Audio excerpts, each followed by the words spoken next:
Hello ladies and gents, I'm the Dapper Rat, and a lot has happened in the pretty much week that my hard drive has been dead, and I have not fixed it yet, so I still don't have access to a lot of my shit. So I'm starting over essentially from scratch, which kind of sucks. That being said, it's fine, we'll trudge on anyways. A lot has been happening in just the gaming landscape for the week that I've been gone, which is kind of crazy. You know, there's the peak, but also there's been huge changes for Deadlock, another game that I play a whole bunch, but also Dark and Darker. Alright, let's not beat around the bush here.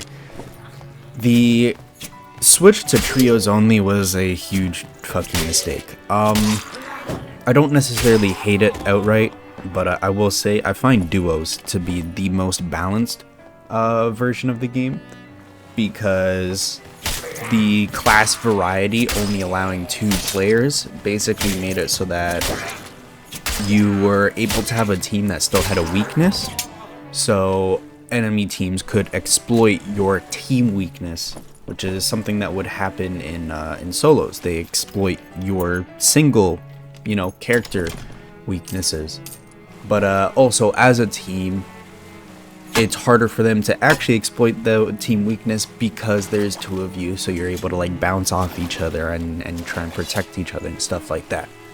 But then once it gets to trios, then there's just so many fucking moving parts, and it gets really hard to keep track of anything.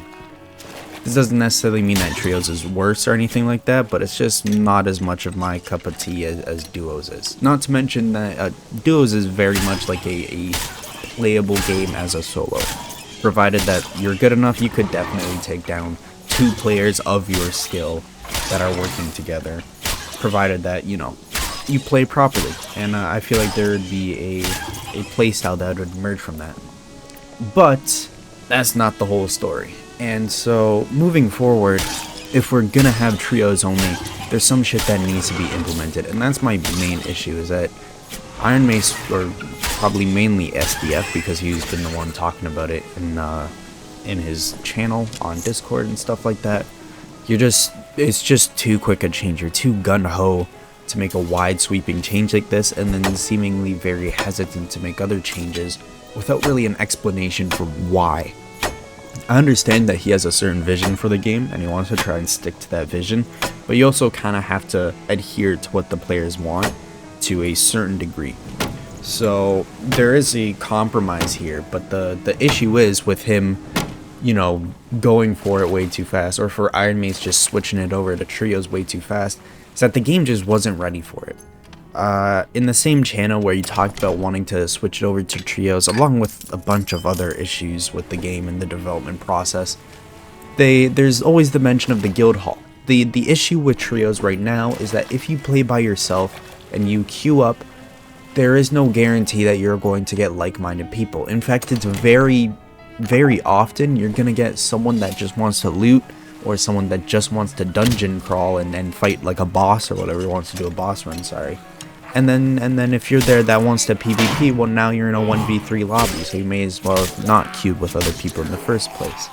The addition of the guild hall would essentially fix this to a little certain degree, because now you have somewhere in-game that you can go and pair up with other people and play. And mind you, it's important to have this in-game, because the onboarding process to Dark and Darker is already dog shit.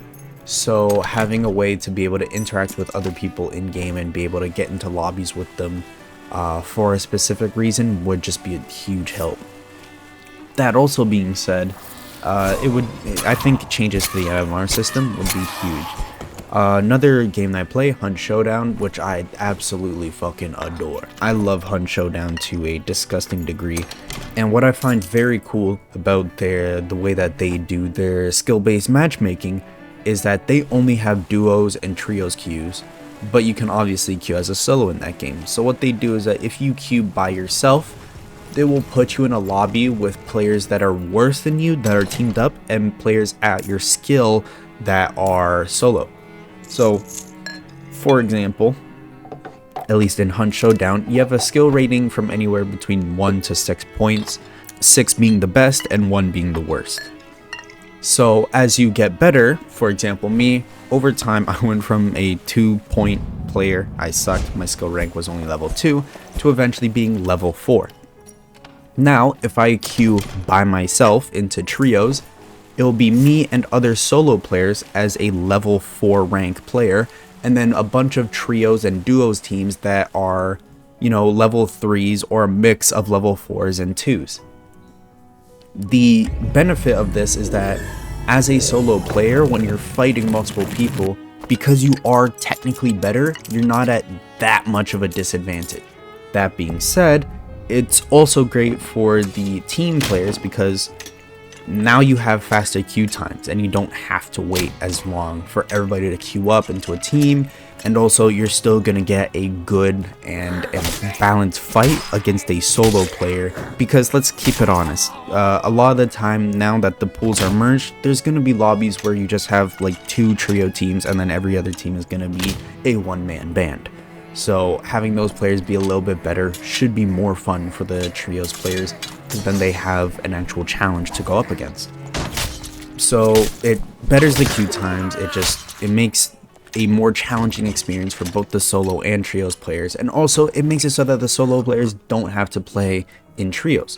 So I feel like it's a good balance of everything. It personally, from my opinion, works very well in Hunt Showdown. It makes the game more accessible despite not having a solo queue. Now, there are other things within Dark and Darker that have been making changes. Originally, I was gonna make a pretty negative video because I did not like the switch over to trios. That was like pretty slapdash and pretty dog shit. Wasn't well executed. But with the more recent updates and stuff like that, I have to give credit where credit is due.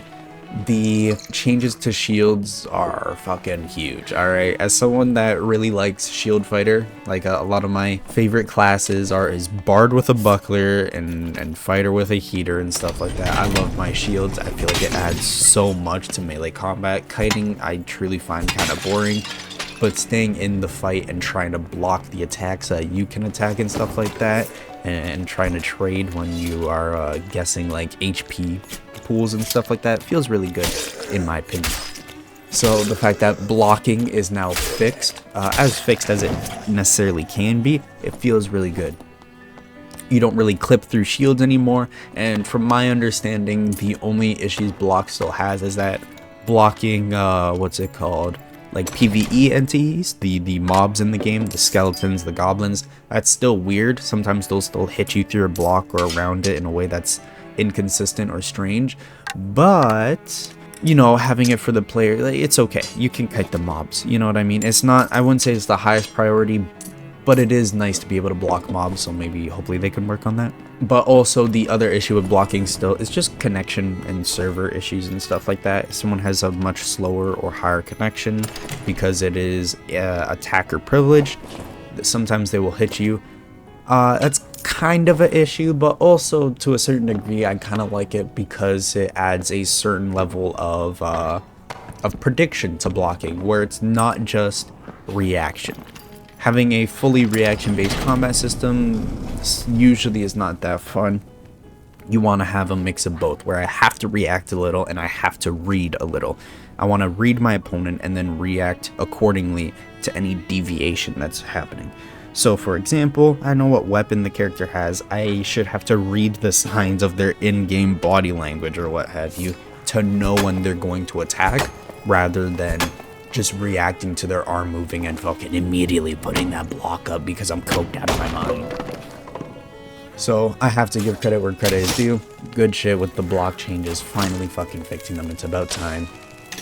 And I feel like that's gonna make just shield combat way more fucking likable overall.